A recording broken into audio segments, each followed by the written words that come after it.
Orang-orang melihatnya seorang Angki Yudhistia nih kok bisa sih ya berada di ring satu, apalagi menjadi seorang perempuan yang berkebutuhan khusus pertama kali di Istana Negara. Kalau untuk penyandang disabilitas ini kan hidup itu sangat terbatas, susah mendapatkan berbagai kesempatan, pendidikan, kesehatan, ekonomi, dan lain sebagainya. Di saat orang mengira saya nggak bisa dengar, tapi malah ngambil komunikasi, surprise itu kan. Siapa sangka komunikasi yang membawa saya menjadi juru bicara presiden.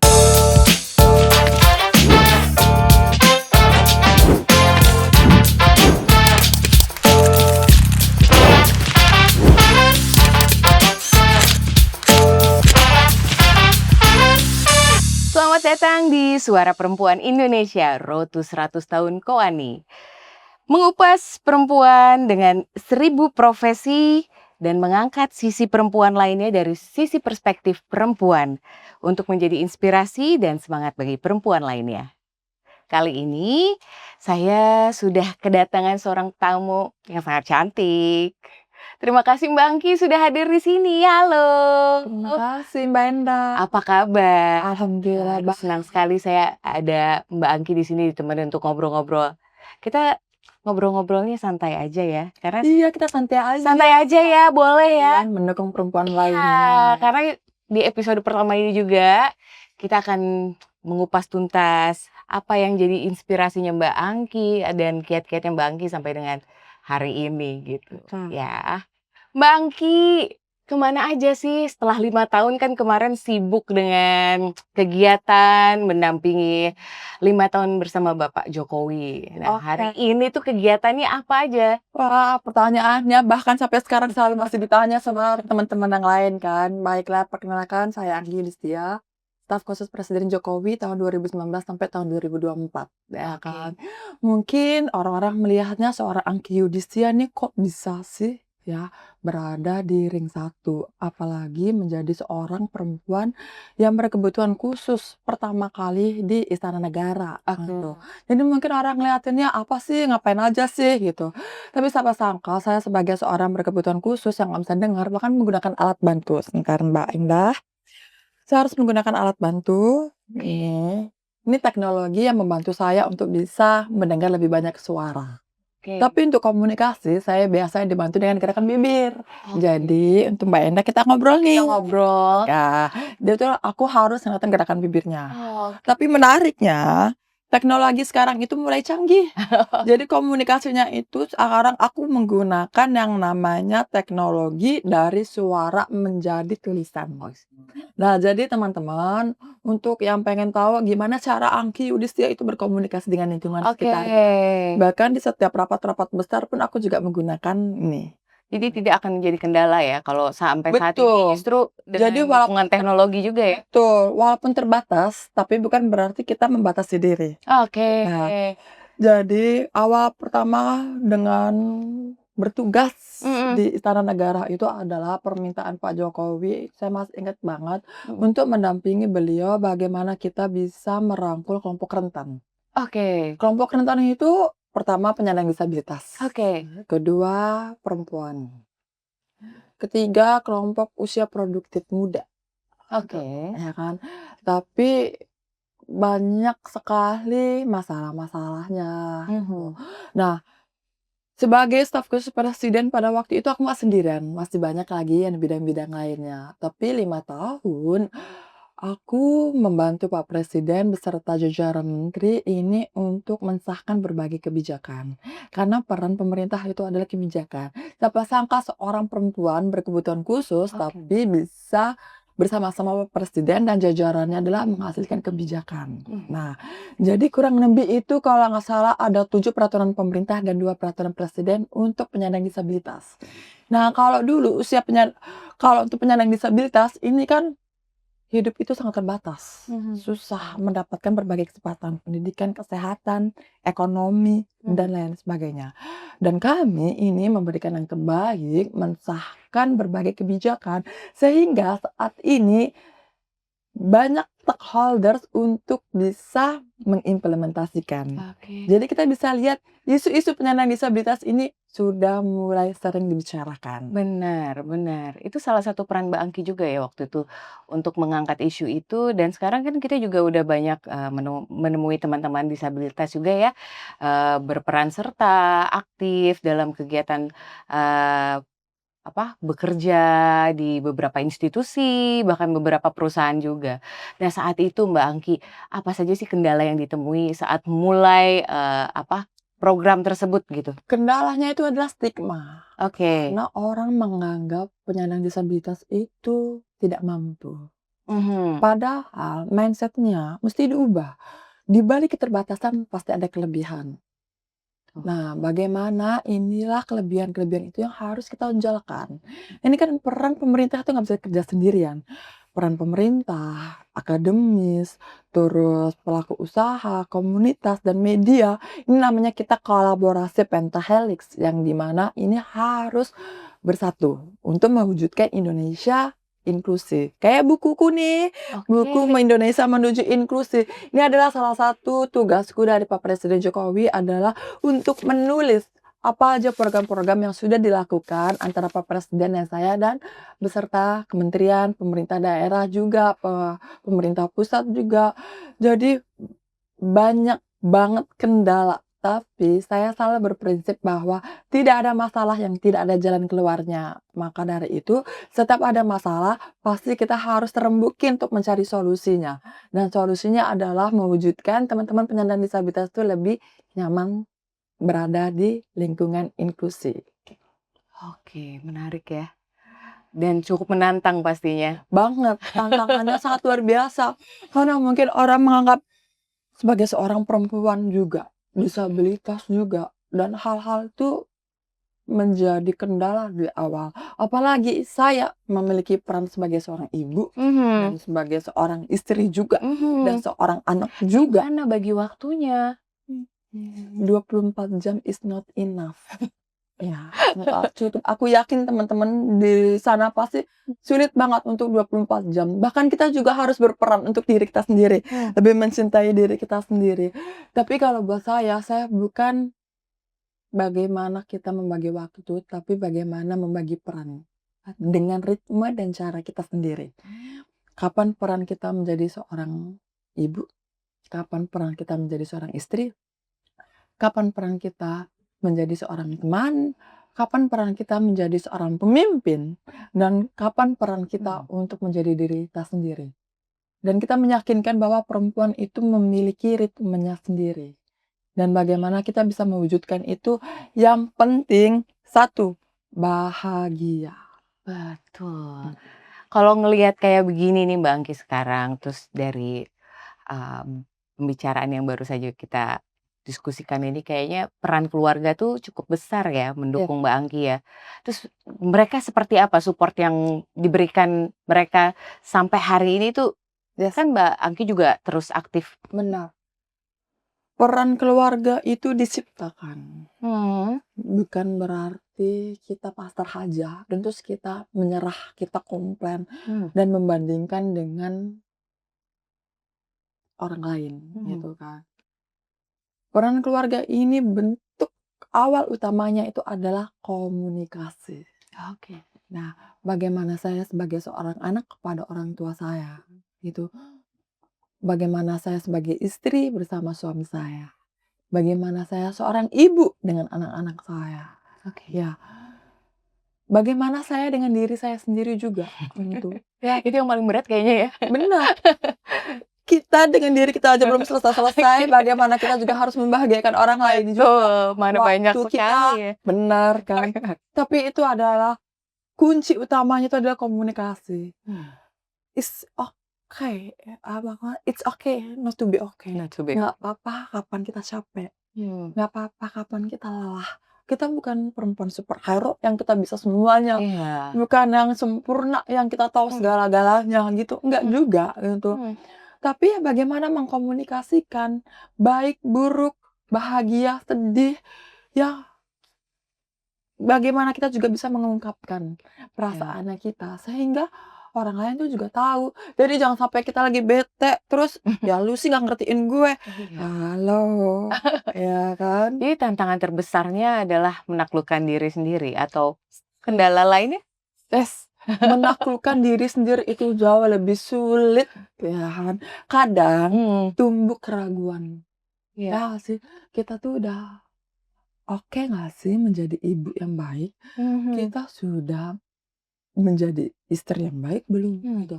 Kita menjadi anak yang baik untuk orang tua iya, kita gitu.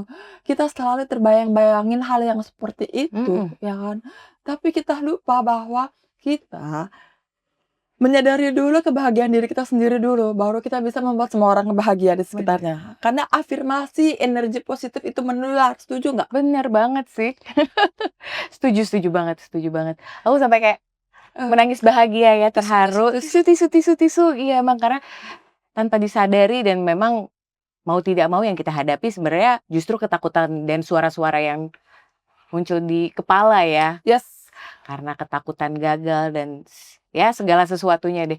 Nah apalagi nih Mbak Angki sendiri kan berkegiatan yang sangat banyak dan secara beban juga ya kalau kita ngomongin beban kayak pasti, ini luar biasa sekali tanggung jawabnya. Gimana sih Mbak Angki untuk cara menaklukkannya setiap setiap maksudnya ada rasa kayak, aduh ketakutan muncul atau ada rasa-rasanya yang seperti itu gimana caranya? Oke, ketakutan itu kan asumsi.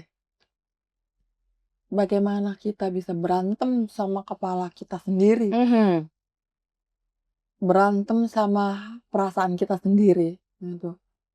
Jadi cara menaklukkannya itu adalah kalau saya, ini banyak baca, mmm, itu satu. Karena saya tahu saya keterbatasan mendengar, tapi mmm, saya harus lebih banyak afirmasi dengan kata-kata. Ketika kata-kata itu kan orang kata-katanya itu suka beda-beda. Ada yang mungkin berkata-kata negatif, mhm, mungkin ada yang berkata-kata menyakitkan hati, ya mmm, kan. Tapi saya beruntung mungkin karena saya nggak bisa mendengar, jadi saya tidak perlu mendengarkan hal-hal yang seperti itu, ya kan. Jadi dengan banyak baca, baca buku, baca sosial media, mau nonton tuh juga nggak apa-apa, yang penting ada teksnya. mmm, Itu saya memfilter segala sesuatu yang saya butuhkan, gitu. mmm, Yang positif-positif aja gitu. Jadi saya, mencoba untuk memaksimalkan mmm, apa yang saya butuh gitu sebenarnya. Walaupun kita maunya banyak, tapi mhm, apakah itu kita butuh? mhm. Ya kan? Belum tentu. Nah, itu satu. Kedua, saya olahraga. Jadi bagaimana dengan olahraga itu kan endorfin. Dengar-dengar udah jadi Iya, menuju atlet 2030. nggak menurut aku. 1 tahun, siapa sangka seorang Angki Yudhistia 1 tahun ini ikut 5 kali turnamen tenis. Wah luar Ya biasa, kan? Luar biasa. sangat Dulu aja nggak sporty. kepikiran gitu. Berarti sekarang circle-nya udah masuk ke Serena Williams ya kayaknya ya? Oh iya, mungkin ya. Jadi karena awal mula ketika, tenis itu Iya. saya melihat itu adalah, olahraga raket yang tantangannya sangat luar biasa. Mmm, Karena perjalanan pekerjaan saya itu kan dinamikanya luar mmm, biasa. Ketika selesai menjadi staf khusus presiden itu, jadi masih ada sisa-sisa dinamika. Nah, dinamika itu yang saya lampiaskan di lapangan tenis. oh, Karena dengan kita bermain tenis, tenis kan olahraga susah ya, iya, olahraga susah menurut saya. Bagaimana strategi, bagaimana teknik, bagaimana semua, ini ternyata mempengaruhi kita sehari-hari. betul. Jadi endorfins ini saya bisa Sebagai pengelolaan menaklukkan stres. betul, kalau stres, menaklukkan keraguan, bahwa kemenangan itu adalah proses, tapi kita bisa menaklukkan diri kita sendiri itu adalah udah menjadi suatu kemenangan. Mmm, Jadi hasilnya itu adalah urusan nanti, yang penting kita berhasil menaklukkan diri. Jadi makanya mmm, saya suka banget olahraga gitu. Jadi satu, badan jadi fit, iya kan. iya. Kedua, apa namanya, membuat kita bisa berpikir secara strategi. Apakah ini kayak habit-habit olahraga, membaca, ini dibangun juga dari kecil atau gimana sih Mbak Angki, Dari kebiasaan-kebiasaan ini? dari kecil Mmm, dari kecil. dari orang tua juga? Karena orang tua saya Mmm, tuh selalu mengajak saya ke toko buku pada waktu itu. mmm, Dan saya bikin buku, bukunya 4 mmm, sekarang. ini jadi yang keempat, tulisan keempat? Betul, yang pertama perempuan tunar Mhm, menembus batas, mmm, kedua setinggi langit, mmm, ketiga, socialpreneur, oke. keempat menuju Indonesia inklusi. Oke. Kalau sekarang saya juga mendengar bahwa Mbak Angki mulai punya bisnis ya, menjajaki bisnis baru. Betul betul betul. Punya brand? Betul. Jadi sebenarnya, saya sebelum menjadi staf khusus presiden ini adalah seorang socialpreneur atau social enterprise, social entrepreneur, wirausaha sosial, yang di mana saya meng-empower teman-teman disabilitas untuk mereka mandiri secara ekonomi. Jadi saya sudah berjalan sekitar 14 tahun. 5 tahun terakhir karena saya membantu Pak Presiden, jadi waktu saya adalah penuh untuk pengabdian negara, penuh untuk Pak Presiden gitu. Ketika itu semua selesai, saya ngerasa bahwa sudah saatnya saya untuk lebih banyak mendengarkan perasaan saya sendiri, hati saya sendiri, Ini apa sih passion ya? yang ingin dilakukan. Itu kan what the next-nya gitu. Lalu saya karena sehari-hari saya suka fashion, ya kan. Mungkin teman-teman tahu saya suka, memadu padankan style, baju. OOTD. Yes, ya kan. Banyak sih orang-orang yang suka nanya, "Bagaimana sih tutorial pakai hijabnya?" Gitu kan. Terus, gimana pakai makeupnya ketika pakai hijab, terus bagaimana baju ketika pakai hijab gitu. Ketika saya launching pertama kali brand, scruf, inclusive scruf ini adalah benar-benar semua saya mulai dari awal, dari, jenis bunganya, ya kan, maknanya. Jadi bunga ini bermakna empowerment, nah itu Jadi kan. Mbak Angki mendesain sendiri untuk Yes, desain barang-barang, barang-barang itu kan. Kita bisa, apa namanya, mendapatkan inspirasi dari mana aja. Ketika di-launch, saya nggak mungkin bisa sendirian. Saya membutuhkan perempuan dan disabilitas lainnya untuk kita bisa, mandiri secara ekonomi. Maka saya membuat pelatihan digital affiliator. Jadi para perempuan dan penyandang disabilitas ini mandiri secara ekonomi, bisa dari mana aja, dari rumah tentunya. Mereka kita latih live TikTok, live IG, live Instagram. Jadi mereka tuh live TikTok setiap hari, jualan, pakai tutorial dan segala macam, dan bisa dapat duit. Nah, gitu. Jadi akhirnya saya fokuslah menjadi wirausaha untuk mengembangkan brand gitu, dan jualannya dibantu oleh banyak perempuan dan penyandang disabilitas. Jadi tanpa atau memang disadari juga peran komunitas dan Betul. teman-teman disabilitas ini besar sekali ya untuk Banyak, Mbak Angki ya? banyak. Karena jumlah penyandang disabilitas itu 22,9 juta jiwa. Artinya ini adalah community yang besar dengan berbagai kompleksitas kebutuhannya. Ada yang pendidikan, kesehatan, ekonomi, dan saya fokus di bidang ekonomi. Karena kenapa? Karena saya yakin bahwa setiap orang itu setelah lulus sekolah butuh kemandirian. Dan untuk bisa mandiri, dia harus bisa tangguh. Menghidupkan dirinya sendiri sehingga dia bisa menghidupkan orang lain gitu. Jadi saya meyakinkan bahwa perempuan dan disabilitas ini harus independen dan dia harus mandiri. Jadi dari situ tanpa harus bergantung dengan orang lain, dia bisa, mewujudkan mimpi-mimpinya. Luar biasa. Pengen tepuk tangan tapi gimana ya? Keren banget. Seru ya, maksudnya memang kayak ini tuh kelihatan banget gitu. Sesuatu yang memang Mbak Angki kerjakan dari hati gitu. Dan memang kan yang kita lihat gitu ya, selain kayak orang mungkin lihat perannya aja secara mungkin titling mungkin ya, tapi saat saya berbicara langsung dan mendengar langsung, rasanya dekat sekali gitu. Apa yang Mbak Angki bangun ini ternyata memang bener-bener passionate banget dari dalam hati gitu. Itu kira-kira masih ada lagi nggak sih kayak suara-suara hati yang mungkin kayak, aku masih punya passion nih gitu, dalam 5 tahun ke depan ada yang mau dibangun lagi bersama teman-teman disabilitas atau komunitas? Karena sekarang ini adalah waktunya saya untuk upgrade diri. Saat ini lagi kuliah S3. Luar biasa. Emang Dokter kandidat ya kan, komunikasi dan kepemimpinan. Saya S1 komunikasi, S2 komunikasi, S3 komunikasi gitu. Saya melihat apa yang saya kerjakan ini adalah sebagai bentuk hal-hal baru menurut orang lain, tapi bentuk kontribusi saya terhadap ilmu pengetahuan. S3 ini kan tentang membuat teori baru, model baru. Jadi apa yang saya kerjakan ini adalah bentuk pengabdian saya kepada ilmu pengetahuan. Jadi saat ini saya sedang menulis disertasi. Jadi saya, kalau dipikir orang, berat banget sih, ya berat, tapi saya happy. Karena apa yang saya kerjakan ini dimulai dari bikin buku, bikin komunitas, ya kan. Pernah legasi membuat kebijakan, bikin produk, dan ilmu pengetahuan ini bisa menjadi legasi seumur hidup yang mungkin yang insya Allah tidak terlupakan dan kepake untuk setiap generasi berikutnya. Kamu tidurnya kapan? Tidur saya cukup, alhamdulillah. Jam 10 udah tidur. Makan nggak kelewat kan makan? Nah, makan juga, kalau nggak nanti asam lambung. Ya kan? Iya, kayak, wah kapan ini bisa me time? Kayaknya padat semua hari, setiap hari Kita tabrak nggak waktunya. bisa mengerjakan semua sendiri. Kita perlu yang namanya support system. Oke. Yes. Sejauh apa sih mereka mendukung Mbak Angki gitu sebagai support system ini? Mendukung gini. Setiap orang itu nggak bisa palu gada. Apa lo mau, gue ada. Iya kan? betul juga. Nggak bisa seperti itu.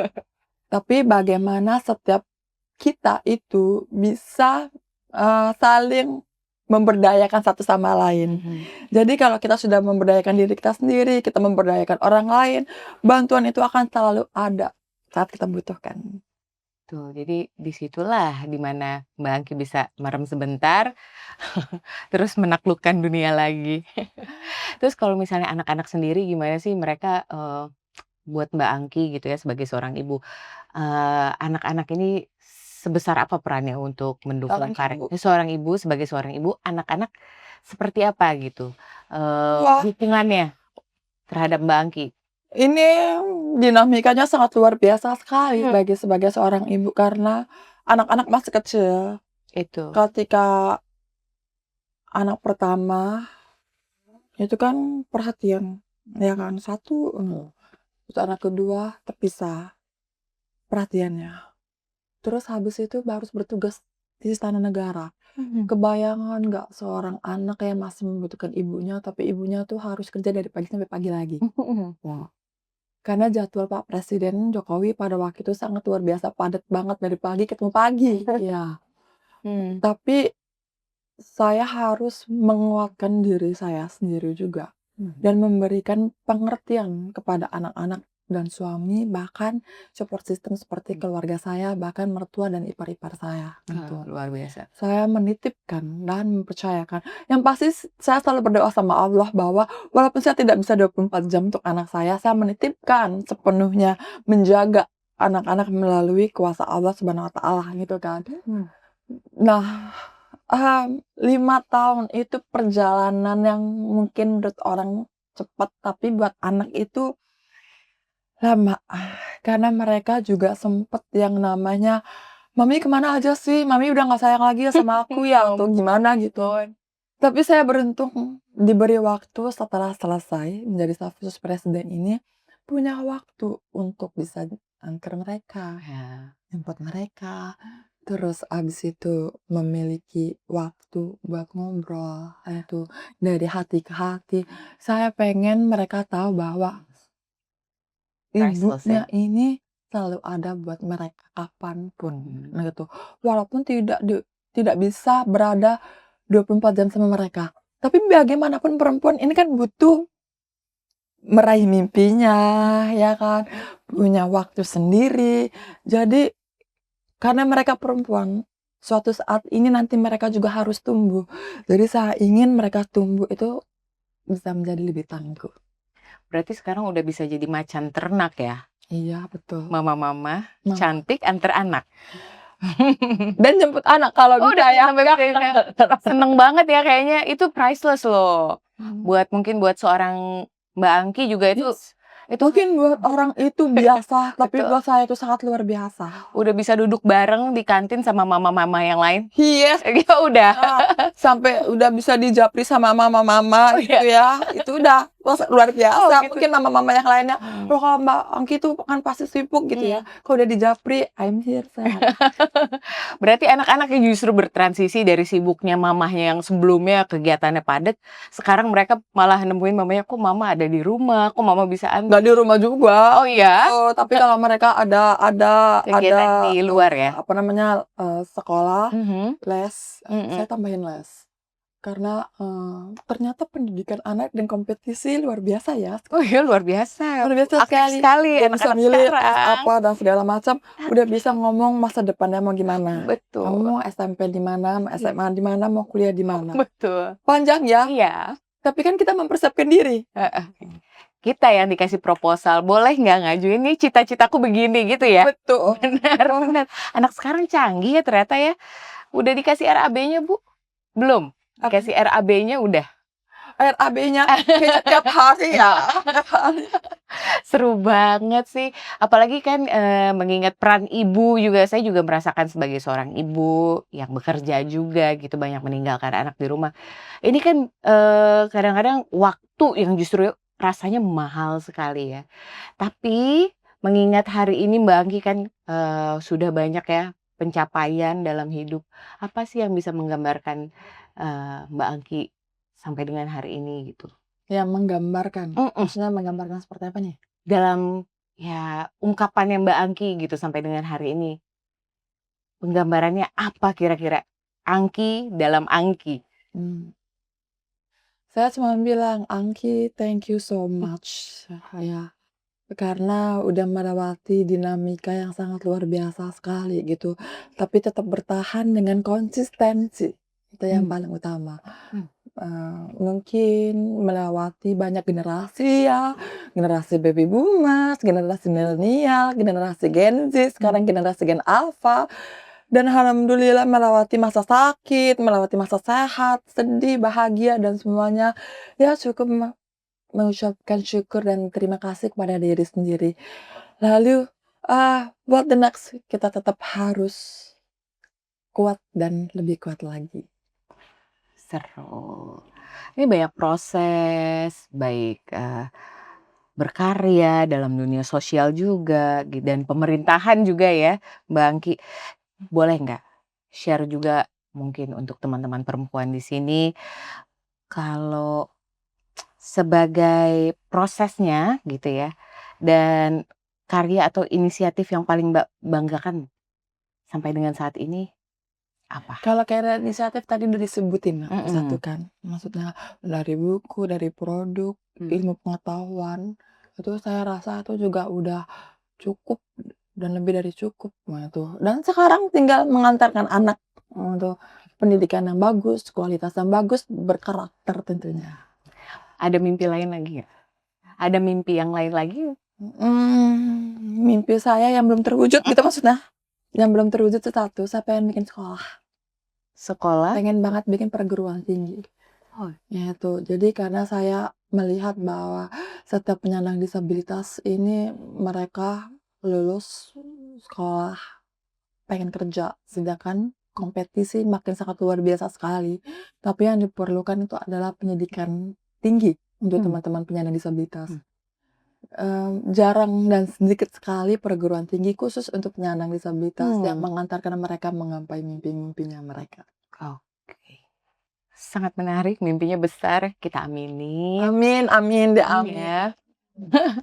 Nih kalau saya juga tarik mundur lagi nih, kita tadi dengar S1 komunikasi, S2 komunikasi, S3 komunikasi. Komunikasi. Kenapa komunikasi?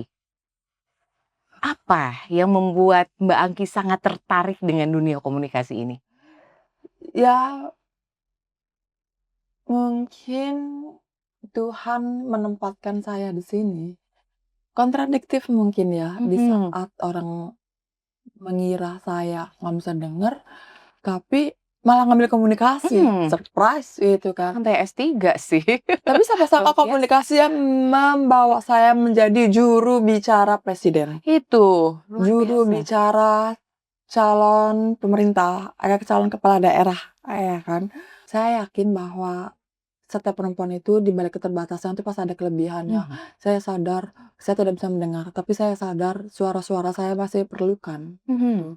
Jadi saya mencoba untuk memaksimalkan suara-suara yang tidak terdengar sebelumnya, yaitu suara kelompok rentan. Ini adalah waktu untuk terus bersuara bahwa kami ada, kami berhak, kami mampu, dan kami bisa.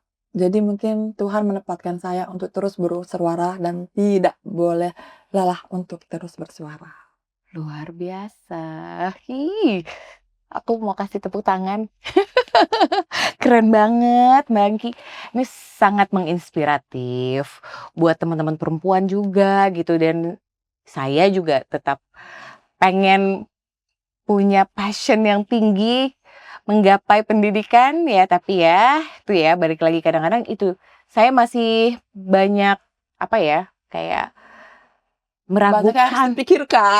meragukan kemampuan diri sendiri dan membagi waktunya. Wah, luar biasa sih. Hebat. Setiap perempuan itu punya cara bagaimana bersinar dengan caranya. Iya, tapi nggak apa-apa deh. Aku bangga banget sih. Thank you.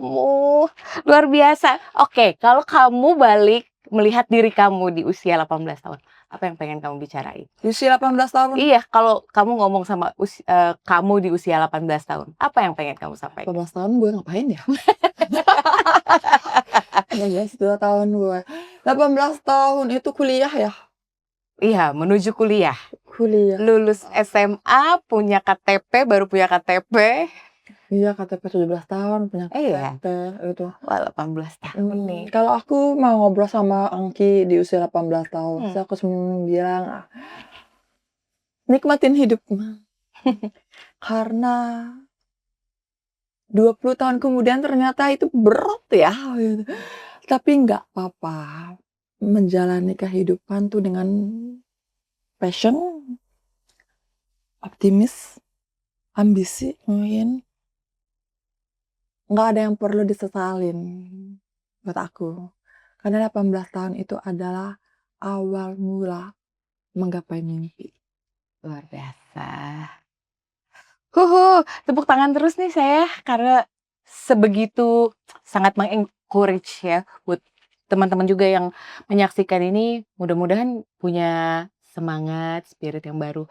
Yang lagi, dapat nih percikan-percikan semangat dari Mbak Angki. Iya, lagi karena kita tahu bahwa kehidupan itu seperti roda berputar, kadang kita di bawah, kadang di atas. Tapi memang saat kita di bawah, emang kita perlu hal-hal yang membuat kita